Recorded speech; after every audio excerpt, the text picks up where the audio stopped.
Hello, everybody. Today is Wednesday, July 10th, 2024.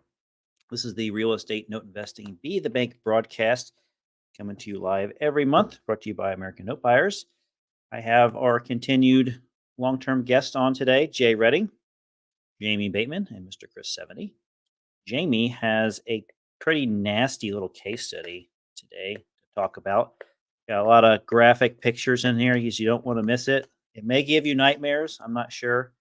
But stay tuned and find out.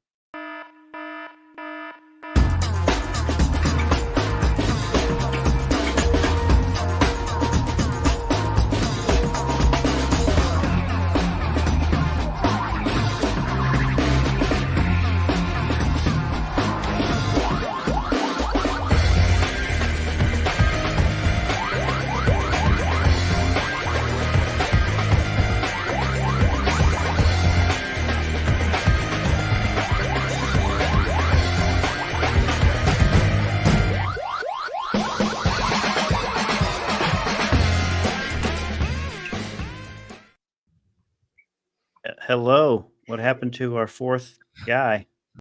I'm back. There he is. I went to go hit stream to my audience during this thing, and it kicked me off to a new thing. I'm like, oh, So, too much crazy technology. Oh, I see Jaybird just got in at the nick of time. I just made it. I must have had an old link because I kept getting an error. So well, you were about seconds away from owing a case of beer to the other three on the show. I would say I would have been on double probation. Double probation. Double secret probation. Double secret probation. There you go. Wow, it's July. Can you believe we're already halfway through the year? Yes. You can believe it? I can't believe it. I can. It's gone by fast, Wow. especially the second quarter. That's what I'm saying. As you get older, each year gets faster. I'm going to tell you that. Okay. Or when you spend half the 6 months on vacation like Jay has. Oh, wait. Oh.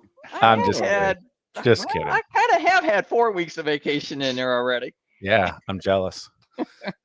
Okay, I've only been to Cedar Point so far this summer. That's the only vacation I've had. What's everybody else done?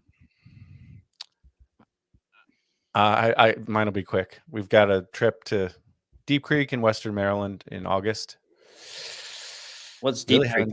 Deep Creek, yeah, cool That's place. the city. There's a Deep Creek Lake, and so there's the lake during the summertime, and there's skiing in the wintertime. So it's about 3 hours. Is it a creek away. or is it a lake? It's a lake. Confusing to me. I don't know. Deep Lake Creek. Yeah, I want to believe you. I just the name's throwing me off. So most people forget like Maryland actually like hooks up and over West Virginia. Yeah, and it's like up and over the hump. But it's it's real skinny there. So yeah, it's a cool place to go if nobody's ever been there. How about you, Chris? You been anywhere so far? Yeah, we just came back from Universal Studios in Orlando. So we spent 5 days down there, took the kids, good time. And it was during when the weather down there wasn't what it is like today, or for most of us, it's like 100 degrees or just awful outside. It was, nice in the 80s. One day it was like in the 90s, but it was not crowded at all compared to what we were expecting. Good. Did you have to sell a note to afford to go down there? Universal. So it's cheaper than Disney, but it's it isn't cheap. I'll tell you that much. And where'd you go, Jay? Let's see. Back in February, March, we were out in Mesa. Just the summer. Just the summer. Summer vacation. Oh, okay. We were out in Idaho. Went up to Cascade, and then up around Idaho Falls, and then West Yellowstone, and spent some time in Yellowstone Park as well. So it was 10 days out there. Was this an anniversary vacation? No, it's a vacation a quarter. Okay. It's being a successful note investor, what you can do with your life. Once you get it built, there you go. That's right. Yeah, once you're good. See, once you marry off your daughter to your son-in-law. Well, that was a number of years ago. Okay. It's a combination of being a successful note investor and real estate investor. There you go. I like it. I think you've earned Amy, it.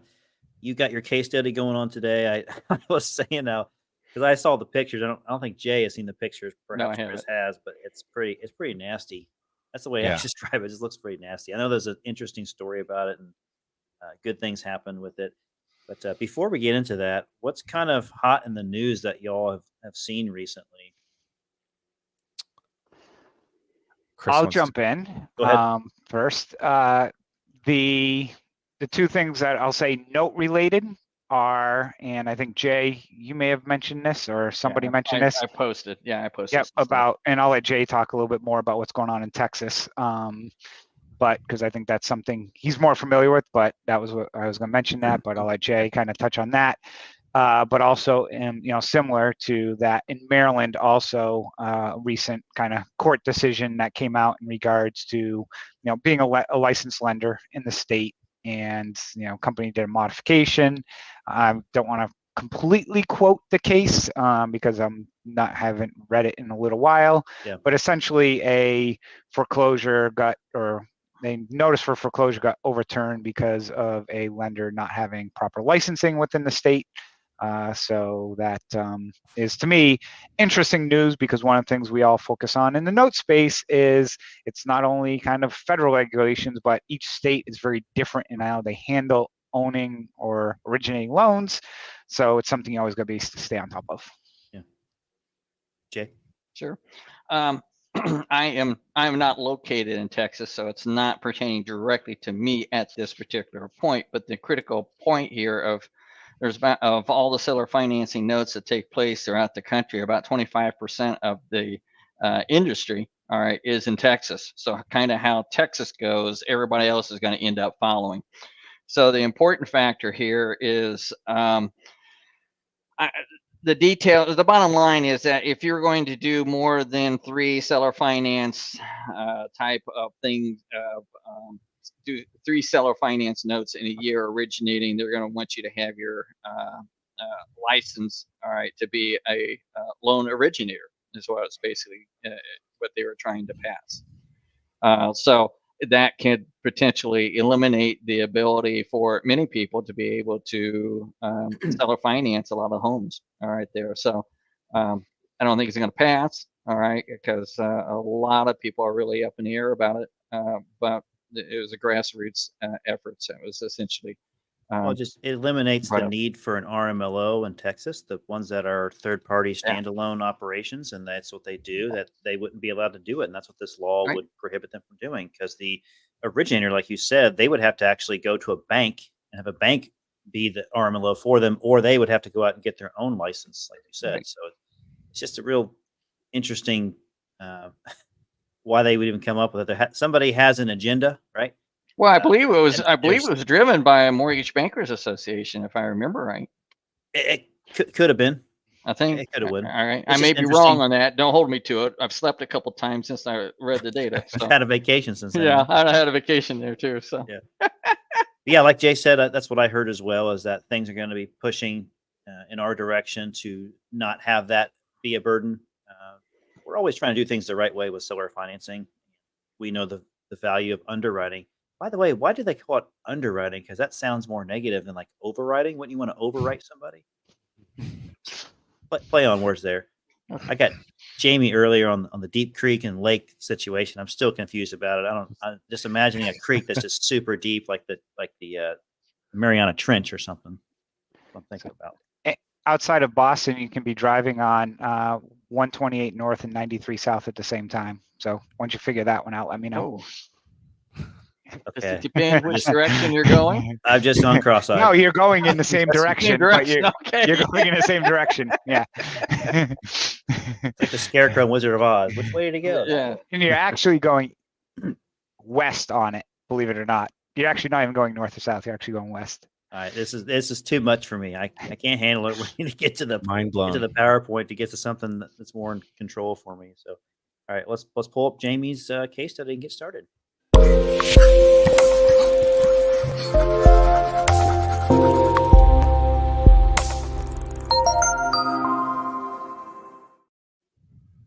Oh goodness, I still got some issues with graphics here. Pretend like you didn't see that. Okay, we're back. Who's running this show, man? I don't know. Somebody needs to be fired. If it goes well, it's me. It's my case study. But if there are issues, Justin's running the show. Just kidding. And in fairness to Jamie, I took his original case study and I made some animations. So Jamie, I'll do my best to kind See of what keep up happens. with you as you do this. But this is Jamie's case study, and I'll let Jamie kind of explain it from here, and I'll try to jump in with the rest of the guys too when we have questions, because I'm sure that we will. Yeah, fire away. I don't think Chris, you're afraid to chime in, aren't you, Chris? So is this note was it bought as a performing or a non-performing asset when you bought it? It was performing. Yeah. So the I think the title was about, can foreclosure be a win-win-win? Basically, Sorry. sometimes, no, all good. But sometimes note investors and lenders get a bad rap for foreclosing, like we're trying to kick people out on the street and we're just the big bad bank, right? We're just trying to take houses over. That's greedy investors. We don't care about people. It's just all about the dollar. But not true. This is not true. No, you'll see through this one at least that foreclosure can be a good thing, really all the way around.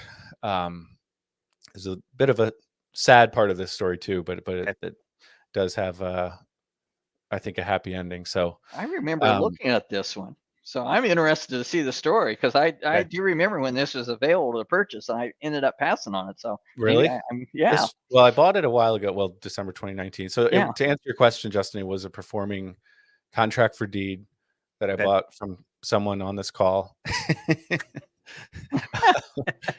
Not Jay. Don't look at me. Wasn't me. It wasn't me either. So it was one of my, I got into notes in 2018 and I would say, so I was probably a year and a half, 2 years into notes at this point. So not brand new, but not, I still had, I hadn't purchased, 75, 100 notes or whatever. So still had a lot to learn. So I was looking for performing assets at that point only. So that's what this was. And it did have equity. You can go ahead. I did a joint venture. We don't focus too much on that in this case study presentation, but it was actually a friend of mine. For those of you looking for partnerships or joint ventures, whatever you want to refer to it as, a friend who I'd known for many years reached out to me because he saw some of the posts I was putting on LinkedIn, and we were actually lacrosse buddies back in college, and so it wasn't some random person who I just took their money and ran. But he was the trusted person, and he was the quote unquote money partner, and I was the operational partner. We're both making decisions together, big decisions, but I'm managing the day to day of the asset. So who got what part of the split? Well, because it was performing. Now, would I do this again? Probably not. But in fact, I don't actually recommend joint ventures on performing assets. But I got the 25. So, so I had no money in the deal. Okay, that's cool. Purchase terms, you can see them there. Chris ripped me off. No, I'm kidding. Great price on that. Now that we have you on the call, let's where air can out you some buy different. a performing loan for 13% yield today? That was from Justin. Yeah, no, it was I gotta say, I know a couple places. Yeah, and I think the property value on this slide is actually a little bit of a teaser. I mean, I think we actually initially thought it was higher than that. So, on paper there was more equity, but there's still plenty of equity in my view on this deal, especially for a CFD. So what is this? A little house in Michigan? What's it? A 3.2, 3.1? Oh man, that's a good. I'd have to go back and refresh just my guess. memory. I think a 3.2. It wasn't a tiny 1,600. This is probably an old house too, like before the 50s. Definitely an old house for sure. Okay. And there was actually some acreage to it, but 3 beds, 3 baths, 1,100 square feet. Thank you. You remembered that, or you looked that up? He's got Zillow. I looked it up. Okay. It had big yard. I remember that. It did have a big yard. Yes. So this was your first note, you said? No, it wasn't my first note, but I first few. Within the first 10. What'd you like about it? There was equity coverage. It was performing. I bought it from someone I trusted.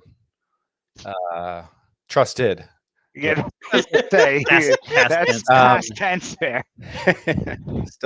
I still trust Chris, but yeah, those were all things that I liked about it. I mean, it was performing, strong yield, strong coupon rate. You can see there, Yeah. and equity on paper, and I actually did end up having equity. So yeah, Your ITV is only 58%, so you got plenty of equity to protect you. yeah. And for those, we covered this a little bit with Jay's case study, but contract for deed, we're not going to go too far into that, but it's a little bit different than a note and mortgage or note and deed of trust if you're unfamiliar. Some nuances there. And yeah, so ultimately we were on title, and the borrower, even though they're not technically a borrower, the buyer is purchasing the property over time. So this was a contract for deed. Just wanted It's to an make sure that installment was sale. clear. Yeah.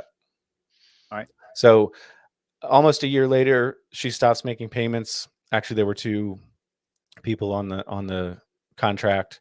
Okay. And so we sent a demand letter, 3 months after that, and starts the forfeiture process.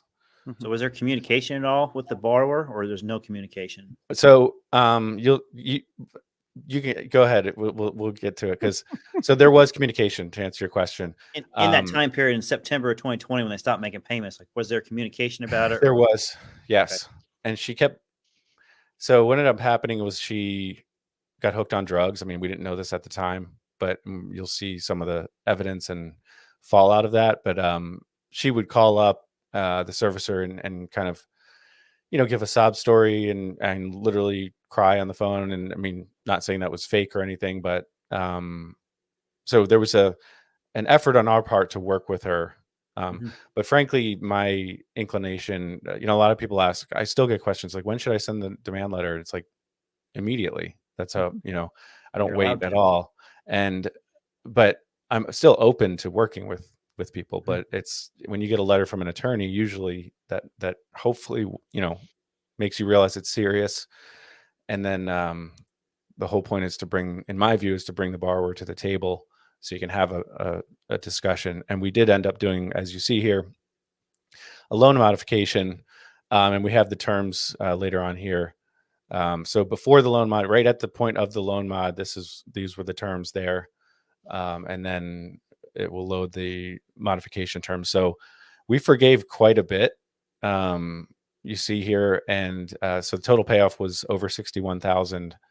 And then what we did was raise the principal balance. So this is a little, I guess, tip for newer note investors is to, if you can do a modification where you can raise the principal balance, but keep the P&I about the same or lower. Not legal advice. I'm not an attorney, but that still should be considered not a new loan, not a refinance. So you should not have to requalify the borrower for their ability to repay. But if I can get her reperforming, and now I have a UPB that's higher than what it was last week, so to speak, that adds value to the asset itself. So as we all know, as buyers of notes, the principal balance is a big factor in that. So we were able to get the loan modification executed with a higher principal balance.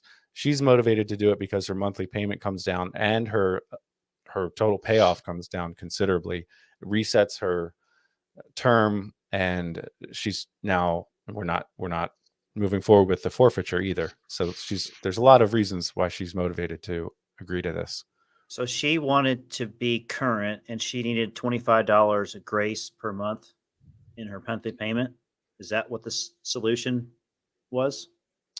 Now, pretty much. She did also put $1,000 down, which I guess we don't have on this slide, but there it is. It's on there. It is there. Yeah. Yeah. Now, would I do this exactly the same way again? Maybe not, but this is what we did then. So, yeah. Would you forgive the same level? Would you forgive the 11,000 again?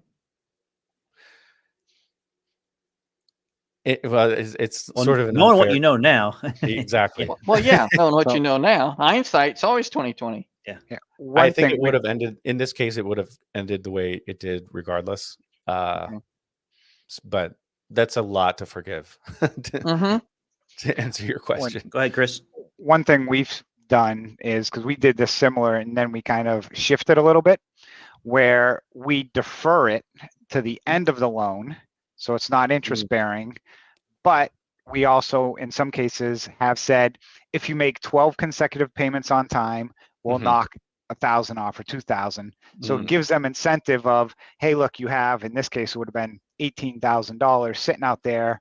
Hey, look, if you make 12 consecutive payments, I'll knock $3,000 off. So if you pay for 6 years, it's wiped, or, you know, something to give them some incentive that, hey, look, I'm literally, you know, $3,000 a year is $250 a month roughly. So I'm paying $400 to get an extra $250 knocked off. It's a pretty good score. But if they also go back in default, then that gets kicked back into play. So Yeah, and then that still is legally collectible for you. Yep. Yeah. I mean, a lot of people do. I'm probably in the minority here, but never really did the trial payment plan thing. Only because I felt like it was so much work with the servicer to get that set up and then do the loan mod. And the way we present loan mods typically is 3 options. The more they put down in cash, the better their terms are going to be. But I guess it's also because I'm impatient and I just don't like to wait them out. But a lot of people will do a 6-month or 12-month trial payment plan and then go to the modification. Depends on the loan too. Like a CFD in Michigan, there's no reason to do a trial payment plan then a mod, because it's really not hurting you. Where in Ohio, if you had to foreclose, it's a big difference because you're starting all over and it can cost you a lot. But. And Michigan's an interesting state. We did do a forfeiture, but you'll see that the timeline ended up being more like a foreclosure. Along the lines of what Chris suggested or what he's done, the deferral method, I like that as well. And then, you know, what this does as note investors, because most servicers charge a little bit more of a premium when it becomes non-performing, when it gets that 60, 90-day status. And the only way to get that kicked back down your monthly service payment that you owe as the lender is you can do one of these things. And that does help you. So, you know, the deferral, I've just done deferral recently. That's why it's stuck in my mind, is that I went from, you know, paying $90 a month or whatever and went back down to whatever my normal rate was. So the borrower got caught up, and that's a good point. They still owe the payments in the back end when they sell the house. But so that helps you as the lender as well. A little bit of monthly fees there. Yeah. So you can see we were trying to work with her. What ended up happening, the neighbors, and I think I got some voicemails and I don't even remember screenshots from the neighbors.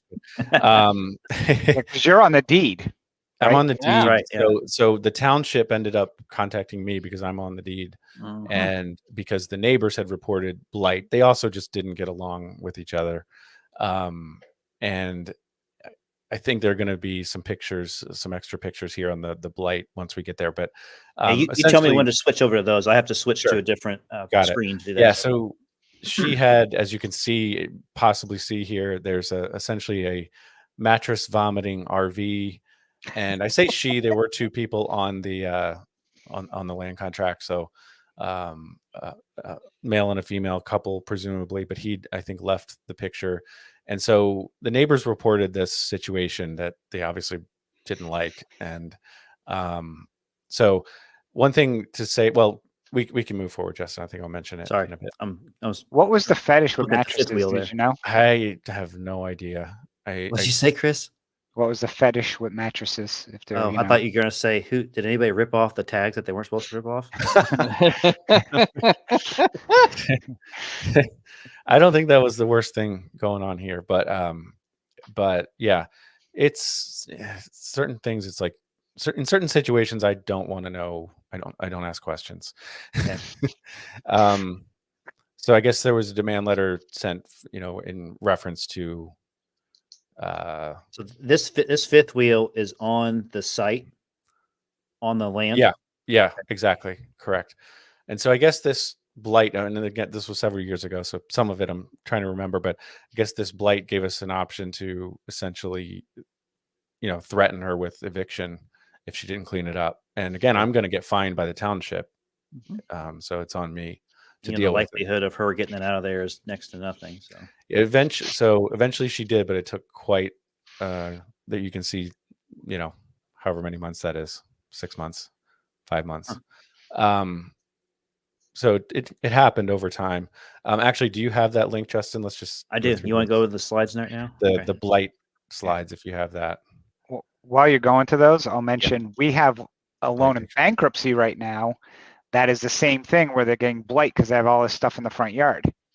So the city's trying to basically fine us on the property because it was a CFD, and we are in bankruptcy. We had to get like motion from relief to actually go get the yard cleaned, and it's like, but what does that get us? Because we need like court permission to go clean the yard, but we're like, well, can we get relief because he's not paying for it? And they're like, no, we're just giving you permission to go clean it.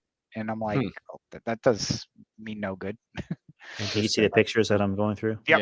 Yeah. Okay. Sorry, just no, that's okay. Yeah. So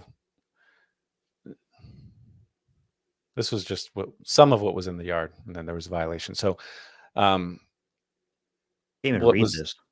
What was nice about this situation, and this really depends on the person you are dealing with in the township. But this guy and I ended up kind of bonding a little bit, and he was on our side. So now I've got kind of boots on the ground where he'll drive by and check out the situation, and as opposed to the township harassing me and sort of being against me, I showed him that I wanted it cleaned up just as much as anyone else did. And so I had an ally with the township and an ally with the neighbors as well. How much did it cost to clean up? I don't know. She got this removed herself. Oh, this was So- her. Oh. Okay. Oh, wow. Okay. Wow. Impressive. That's No, impressive. she did. She got that done. I don't know. So she did that, and you still Well, go ahead. she didn't end up performing, so we can Yeah. move forward with the next bullet, next slide. Yeah, so I think she made 1 or 2 payments after the modification. I don't know exactly how many, but we ended up moving forward with forfeiture. It took a long time, and I ended up you can go ahead, Justin, because I'm not sure the exact. Was it due to COVID, or was it just overall? Because this is during It COVID was based on during the date. COVID times, and we had a Zoom call, and that where it says the boyfriend attended court, and just should be Barber's like apostrophe possessive Barber's boyfriend. Anyway, Don't get hung up, Jamie. Come on, keep going. well, you're the wordsmith, the Deep Creek Lake guy, but so Touche. But the point was that I thought she was summoned. They were both summoned to court, and we have this, like you said, Chris. It was during COVID, so Zoom, court hearing. I was sitting right where I'm sitting right now, and the judge is there, and he shows up. This guy in his truck, and basically he was just scared and just wanted to make sure he wasn't going to jail. Is what it boiled down to. I think he'd already moved out of the house. He wanted nothing to do with it, and he was like, "No, I'm good." And she didn't show up at all, so that didn't help her cause. So the judge, a week after that court hearing, signed the judgment, and then they have 90 days to redeem. So the 90 days really ends up it's one of those things that's there to protect the borrower, to protect the occupant. But in this case, we're going to go through some of the pictures, and unfortunately her kids were living in this really absolutely disgusting environment. And, we're not able legally to get inside the property. We're not able to do anything until the redemption period ends. Yeah. And Child Protective Services apparently was called instantly, as soon as they got in there. So that's again why certain things I didn't ask further questions, but it was like no question about it. They just immediately called CPS, and I don't know, what happened after that. I mean, I do know that you can go ahead, Justin. It took 5 dumpsters and $11,000 for the trash out, and again, that was after the blight cleanup, not including the blight cleanup. Yeah. Looks like a rental clean out. Yeah. 10,000. Yeah, it says 10,000. I know. I think it was like 11,000, but 5 dumpster loads, large dumpster. Full size the dumpster. big 40 the big ones. yarders. Yeah. 40 yarders. Yeah. Actually, you want to go to So- trash out pictures? Yeah, that'd be good. Okay.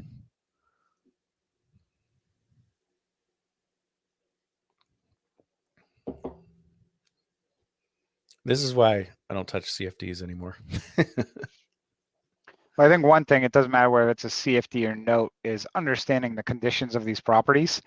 A lot of comps I've seen recently from sellers are as if it's a newly renovated or updated property that recently sold, and they're trying to use that as a comp, and you've got a loan that's 2, 3, 4 years behind, and this is most likely what the inside is going to be more looking like. Mhm.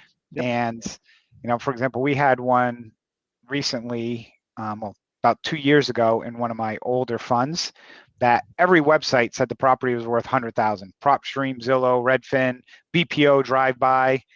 I think it ended up selling for like $22,000 because the inside was so destroyed and gutted and so forth. It was basically, starting over from scratch on the thing, or Yeah. it should have been knocked down. And I think people need to understand that when they're dealing with these types of assets, that this is more typical than being able to see the actual floor. Yeah, and Those then are small. Those are not that large of dumpsters. Those are only 20-yard dumpsters. oh really? Yeah. They Okay. make 40s. We cleaned one out here a year and a That's a half small one. ago that we Okay. took 7 40-yarders out of it. All right. So, but yeah, yeah. that's still a lot regardless. Oh, they got Jumanji. That's cool. Ooh, Monopoly go. too. Yeah. there's All right, treasures game. in there. We can see the coolest item when we go through the hoarding. The other thing to Chris's point is, when you're doing the modification, or maybe you're doing a conversion from a CFD, that's a good time to at least get pictures of the interior potentially. Mhm. If the borrower is motivated to work with you, Mhm. then you can ask them, get their permission and get an interior inspection done. Oh, yes. Wow. Okay, so there's more than just the dumpsters there, Jay. Tires you have to Yeah. dispose of. That's right. I forgot about the tires. There. The tires are always a challenge to deal with Yeah. those. Yeah. I'm tired of this.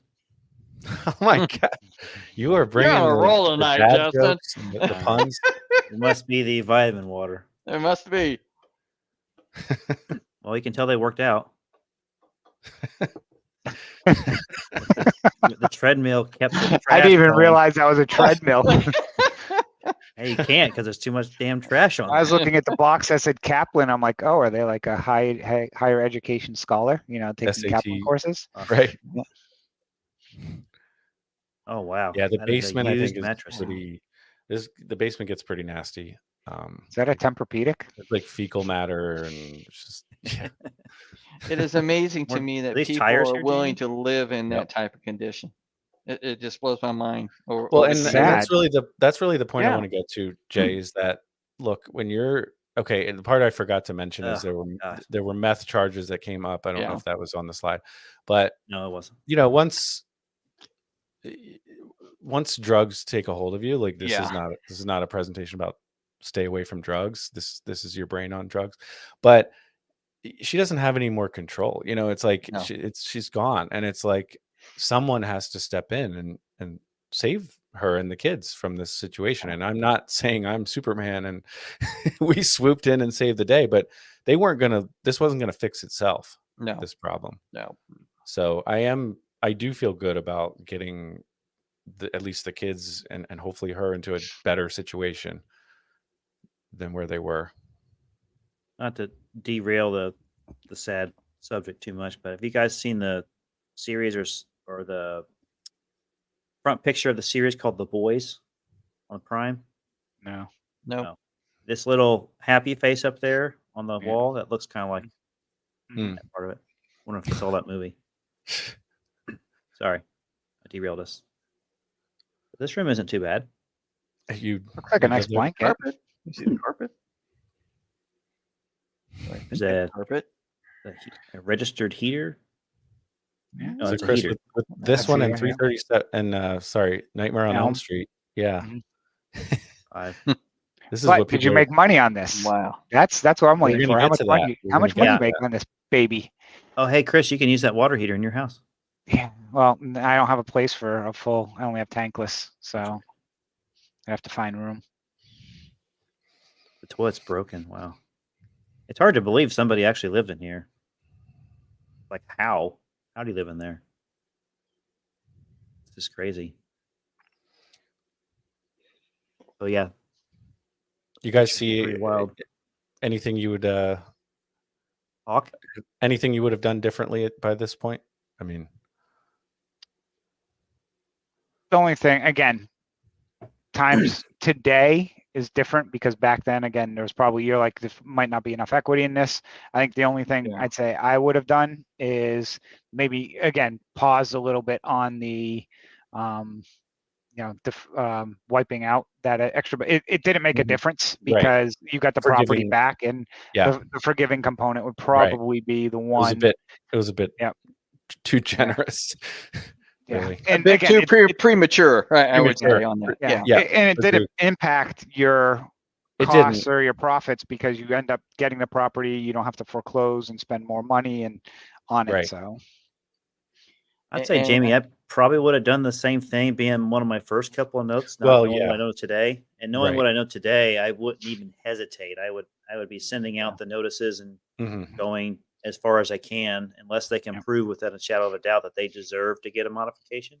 If I Yeah. would have known the situations like this and stuff with drugs and kids and Right. stuff, I would have done what I can to protect the ones that need protected. Yeah. And Yeah. got this property back. So we ended Like up you said, listing. when it comes to Oh. drugs, it's just like that's Yeah, it's like the- it's that's a, it's not you the know, same person anymore. well, you might No. not be able to return No. from it, No. Right. so Right. she may never get right, she or he, whoever it was. Right. All right, so we get that. So we ended up cash. listing the property and we sold it for $66K. Oh, cool. nice. So by this time, you bought it for 34. You got at least 11 into it, plus outstanding costs as well. So you're probably easily 50 to 55 into this. Yeah. I think we're gonna. Well, actually, You there got some payments, though, right? we got. you got a But we year also payments? got. But there's Ooh, another. okay. There we go. So here's another tip. Oh, Don't there you hesitate go. to file. I did not expect that to come through. We just filed. There was water damage from a pipe bursting. Yeah.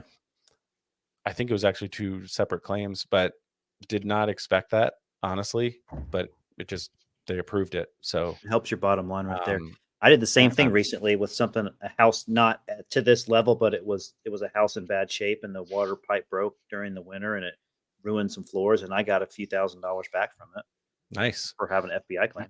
I mean, I don't think there's a real big downside to. That's trying. why you're paying for it. I mean, you're Exactly. trying to protect the investment. That's right. Right. The thing I find crazy is it's cheaper to insure a CFD than it is to lender-placed insurance on a note. Wow, I did not realize that. Yeah. I don't like CFDs. Okay. If I'm going to buy a CFD, I'm converting it. I don't want CFDs in my portfolio. I think this is a universal agreement on that. Okay. Mhm. Or I will make the seller change it over. I've got 2 right now, interestingly, in Michigan that are being changed over right now before I buy them. And I'm making Gotcha. the seller pay all of the cost to meet his Yeah. obligations of the contract. Yeah, we've got one in a state right now where CFD, the borrower passed away. The daughter wants to keep it going. And we're like, well, because it wasn't also recorded, we're like, we can just put this in your name. Like, we Yeah. don't, I mean, we can roll this right. right into your name and put it as a mortgage and note, and here you go. And it's like, please, it's like, I'm Yeah. begging you. Like, she's like, you'd really do that for us? And I'm sitting there thinking, I would love to do that for Well, you. I Like, guess. yeah. Yes. So you can see the total. See the numbers here. FPI payout. So net proceeds from the sale was a little over $60K. Insurance payout 11, That helps. almost 11.5. That was a big bump. Just additional, property taxes, holding costs, etc. were 8,800. The principal return means that's what my JV partner had put in. So originally we had a slide that had his whole breakdown of his return, but nobody really cares about that so much.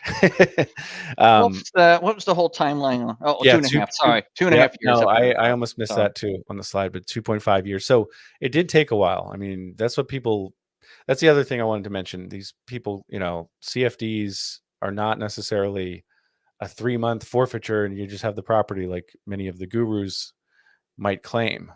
Now she was paying for a while, so that was a good bit of that 2.5 years was her paying, and then because she paid for a year, right?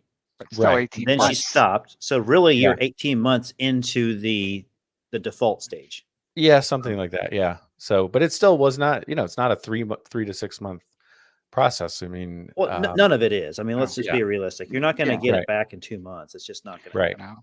So we say total income, which includes, profit, includes everything above, and that gross return and the IRR there would be, just to me, if I was using my own money, no JV partner. You can say that my return was infinite and his return was less than was 75% of those numbers there at the bottom. Still good return. 21.1 is Still the a good total return profit. for sure. Still good for him, for my JV Yeah. partner. Good for me. I learned a lot. I made money.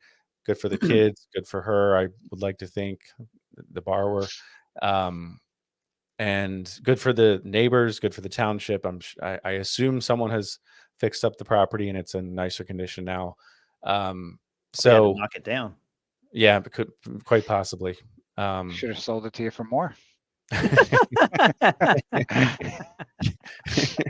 Got a good deal on it. Too good a silver deal. lining in there, still buddy. made $20-something thousand, man. Right. Well, if we want, I have some other case studies for a few months from now. If you want to see one or two I've lost money on, but yeah. Didn't I So sell here you one for like $100 that ended up You being a did. boatload of money? Yeah. So oh yeah, but I've also lost. include that one in the other ones too, though. I have it. I have a YouTube video. It's how we turned $2,000 into 18,000 or Yeah. 20,000 or something. I bought that one from Chris for $100. But main takeaways: not every investment will be smooth sailing. You can fly through these, Justin. Can't control the borrower, and a lot of that's why it's like you just got to be okay with, especially with these NPLs. I didn't buy it as an NPL, but you don't know how it's going to go. It's either going to go through the borrower, through the property, but that could take on many forms, and you need to be okay with all of those. You can't control, you can't predict human behavior, especially if drugs are involved. So go ahead. I think, the kids were saved from an unsafe environment, multiple exit strategies, equity at purchase is key. Can't guarantee it, but when in doubt, file an insurance claim and communicate often with our investors. We didn't touch on this, but I quarterly would update with a formal slide presentation, actually, my JV partner. And so his money was tied up for 2.5 years, which is kind of a long time when you're going into the deal. And although it was supposed to be performing, but yeah, so communicate often. I mean, many times your passive investors in a fund or your money investors, your partners, they don't necessarily want to be involved in the day-to-day, but they want to know that you know what you're doing and that they can reach you and that you're communicative and you're not going to run and hide.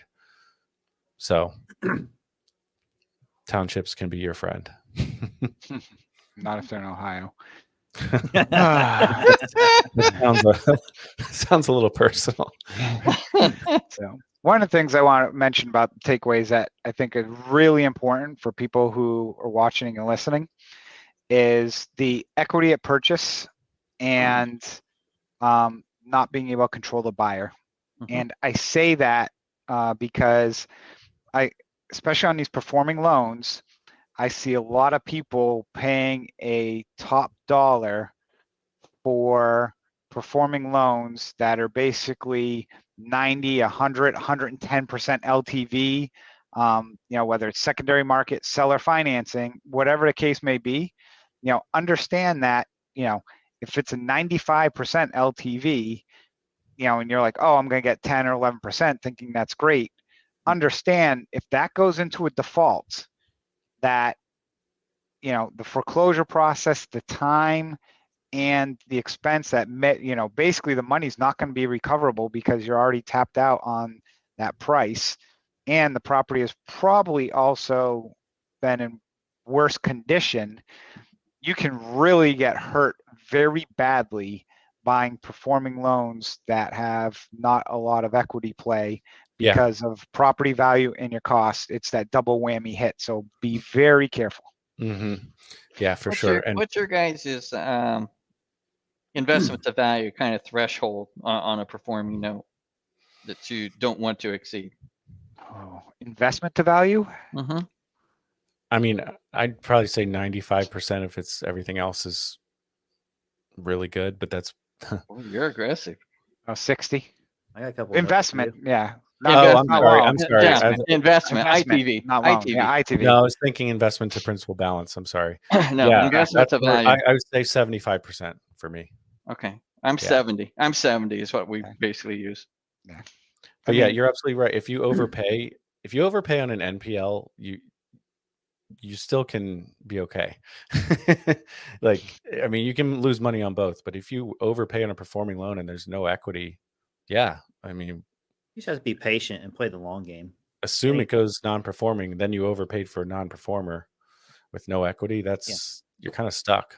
Yeah. Most deals, when you have a real estate problem like that, as long as you wait long enough, you can get yourself out of it one way or the other without really taking a big hit at all. Time heals a lot of mistakes if you can weather the time. Could be 5, could be 10, could be 15 It's years, true. but still, time with all the exits that you have, just being a traditional real estate investor. Yeah. Too. I would say back to what Chris was saying about 95% LTV. So for loose commentary here, we'll say loan to value is like a loan to original loan balance. So at 95%, if I were to buy a loan, it was super solid as a performing loan, and it was like, only moved down 5% from what the loan balance was, but it was like a 50 or 60% true investment to true value of what the property is today. I'd be okay with that. I'd be okay. Oh yeah. Oh, yeah. I base it off the investment to valuation. But if it was a brand new loan and they only put 5% down, that's a different ballgame. Yeah, that's the ones I'm referring to. Right. Yeah. Exactly. No, not interested. No way. After 2 years is the real story with the borrower on their pay history. If you have, somebody came up with a study and said if it's less than 2 years, they've got that's the greatest chance of a default is when the first 2 years. Yeah, I believe I read a report somewhere. I think it was like 70% of all, somewhere between 70 and 80% of all defaults happen in the first 2 years after origination. Now, I think that was on FHA loans, is where you buy it from Chris Seveney, right? So that makes total sense. Yeah, because FHA is only it was 3.5%. Yeah, 3% down, and I mean every study out there says the lower the down payment, the higher risk of default. So it goes back to what we're saying is the lower the investment to value, the better off you're going to be. Yeah, and this is somewhat obvious, but the best predictor of the future is the past. So if there is a strong pay history, likely that will continue. I've had buyers where they're asking me for the credit report from origination, all the origination docs from a loan that was 15 years. It's like, why do you want that? Look at this pay history. This is what's actually been happening. Right. So I was never. Those are usually the people who don't have a lot of experience and they just took a guru course and it's like, here's a checklist of everything you need. Yes. Or they pulled it off of like, or they're like an originator saying, especially on the CFDs, like, show me the 1003, show me this and that. I'm like, CFD? Yeah. I'm like, CFD, 1003 on a CFD? I don't think I've ever seen that. Yeah. Now, I had a buyer back out on the CFD recently because she said because it had forced place insurance on it, and I'm like, that's almost always the case with CFDs because it's really hard to get. Yeah, and it's like, and finally, it took weeks, and I finally told her, just please don't bid on things that you don't know what you're bidding on. Like it was pretty clear, you just shouldn't be. You don't know what you're buying, so it's fine, but learn it first. So Now, on the flip side, with what Jamie was saying about, asking for the underwriting and everything for something that's been 15 years old, it has no bearing whatsoever. Now, if that is a note that's been originated in the last 2 years and it's a first and a second, and I'm buying the first, I absolutely want to see the underwriting on that one. Even though I've got 2 years of experience, I want to see how strong they are coming into the deal. I also want to see how long have they been at their job. I mean, the stability.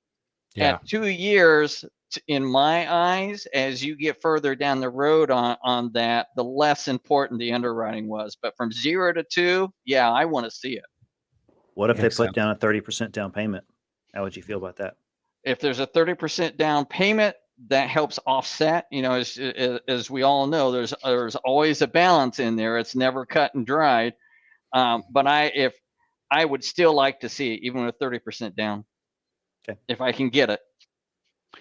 We've tried, and I think we've been very successful, honestly, in just staying away from loans that have been originated since COVID, because it's been, did they buy it at the peak value? Where they're getting the money from the government? Is that what they're making today? I would much rather, and kind of goes to I think what everyone's saying here, I'd rather buy a performing loan from 2014 or 15, even if they missed a few payments in 2017, than a loan that was originated 3 months ago.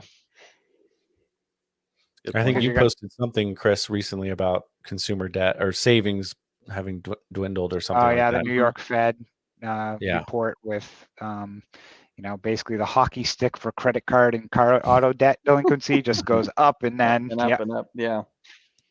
It went through the charts.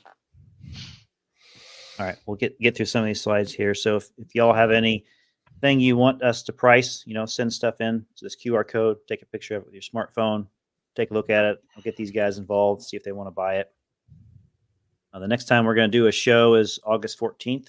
School will be back in session here for us in Indiana, so it'll be nice to get the kids back to a regular schedule. What is it out there? For their benefit or yours? Yeah. Yes, for this guy.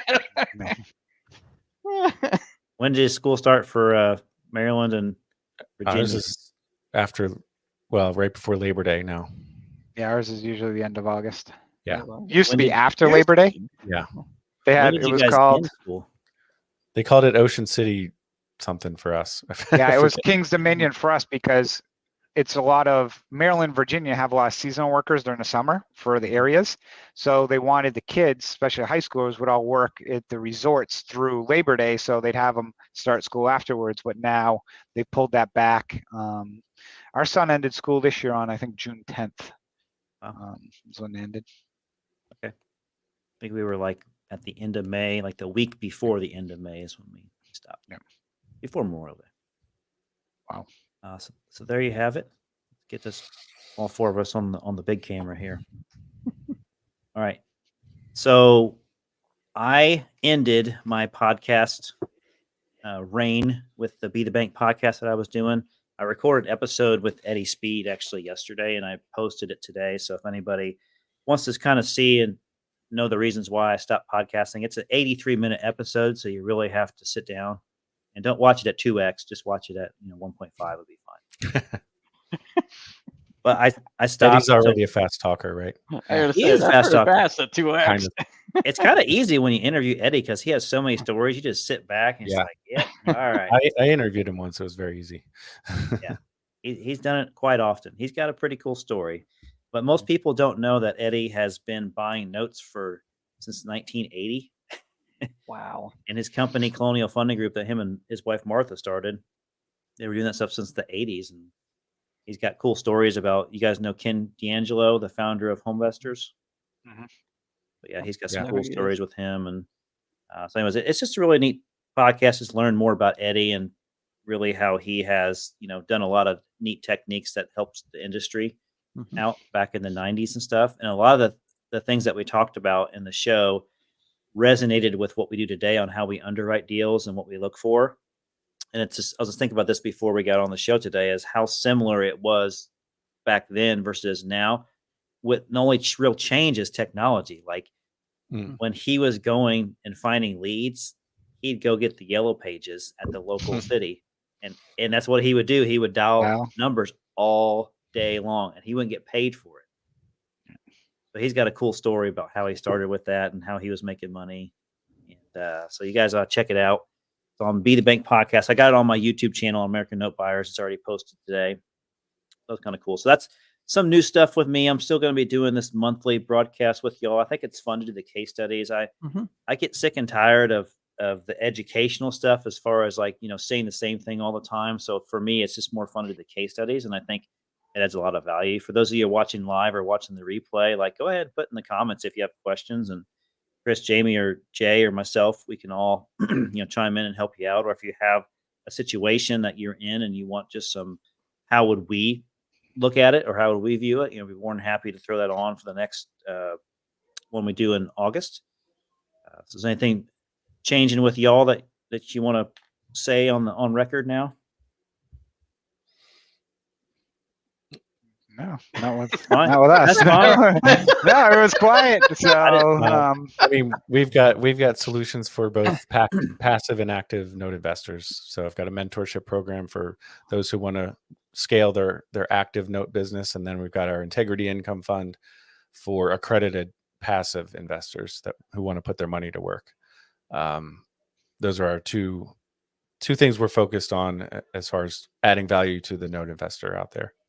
So the mentorship program is for people wanting to like get into note investing, or is it more advanced for advanced students? Or I mean, it tends to be more newer investors, but we can go more advanced than we have. So if you need help, creating your buy box, creating your due diligence checklist, but it's really a matter of the true value is the one-on-one mentorship, as opposed to this is, a group definitely has value and a course definitely has value, but this way we can meet you where you are and understand some people are coming with 25 years of real estate investing experience. They don't need to learn about real estate investing. They need specifically other, so other information. It really depends on where you're coming from, what your goals are. So, and we also have Shantae Duffy on board for the mentorship program, which she has a ton of servicing knowledge as well. And so that's that's for the active note investor. You actually want to buy and manage notes, whether it's one note or 50. And then the passive option is for accredited investors. And I know Chris and Jay and Justin all have similar offerings. Very true. I was just going to say, for any of you out here that are just getting started, or you've run into something that you're not for sure how to handle, man, bring that to us. You've got 4 experienced guys here being in a note business, all of us being active. We're active buyers. We all deal with performing as well as NPLs. Tap into this resource. I mean, this is an unbelievable resource that you've got available to you. So make sure that you send those ahead of time to Justin. I'm sure that he has an ability to bring that to for the discussion, and we can certainly beat them up. We all have a little bit different views in how we invest. Don't beat me up. We'll beat no, up not you. I mean, yeah. we can beat the subject up. Again, creek, lake, we're trying to be specific. Yeah, there you go. But we all invest a little bit different in what we're doing, and you've got 4 different approaches, all right, that are all successful here. And we all think we're right too. Yeah, tap into that. So as far as for us, specifically the Cassidy investment group, you can go to our website. We do a monthly live call, which is last Thursday of the month. It's just a Zoom call. You can sign up there, and it's an open discussion on people who are learning about the note business, and just kind of take it wherever you guys want to go with it. So, and then you can also sign up for a newsletter on there as well. So a few things I'll tack on to what both of you just said too is, Jay, you mentioned like using it as a resource. And even if we don't know the answer, we probably know someone know where to go, because we've been in the business a long time, and we're also from different parts of the country as well, and we have contacts throughout the country. That was one thing I just wanted to mention. Second thing, Jamie, you talked a little bit about your mentorship. And what I find interesting for people that they should understand is, there's a lot of note groups out there that you can join, and they're, I don't know, a few $100 plus per month.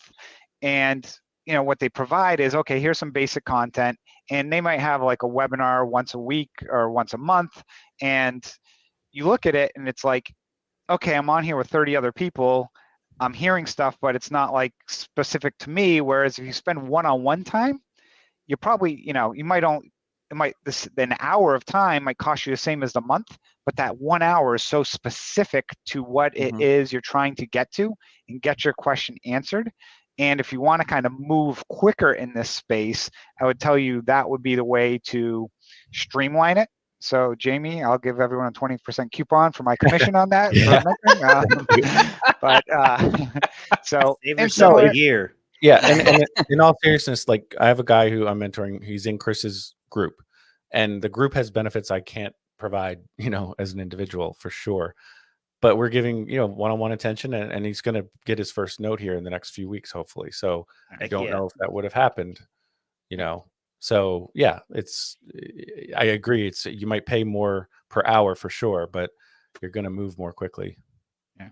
And the only other thing I'll mention, similar to, Jamie, we have a fund out there as well.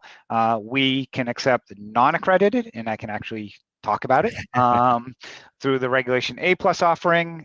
So we have our fund that investors can invest with as little as $5,000. And I can tell you, I've been an investor in Chris's fund for pretty much right after it started, I think, and they have not missed a payment. Actually, this Saturday will be the 2-year anniversary of our SEC qualification. So cool. That's awesome. You throwing a party? Well, it's my birthday next week, so that's when the party happens. Okay, you're gonna wait for that week, huh? So, which one are you more excited for a week? or just going from 1 week through the next week? There we go. So July is our crazy month because we've got my birthday. A week later is my son's. A week after that is my wife's. So it's a busy month. Take off the whole month. 4th of July in there. It's just the big Seveney party. I am not as successful as Jay as a note investor, so I cannot take a full month off. You just have to have a son-in-law. There you go. That helps too. That's you got a whole staff. You got a whole staff. I have my son-in-law. Okay, he runs it while I'm gone. I've got a 20-year-old daughter. If I have a son-in-law right now, we'll be having heart attacks. Not. That's true. That could be a problem. All right, I think we've kept everybody on long enough. Thanks everyone for hanging on. This is a fun show today. We'll see you guys back in, what was it, August?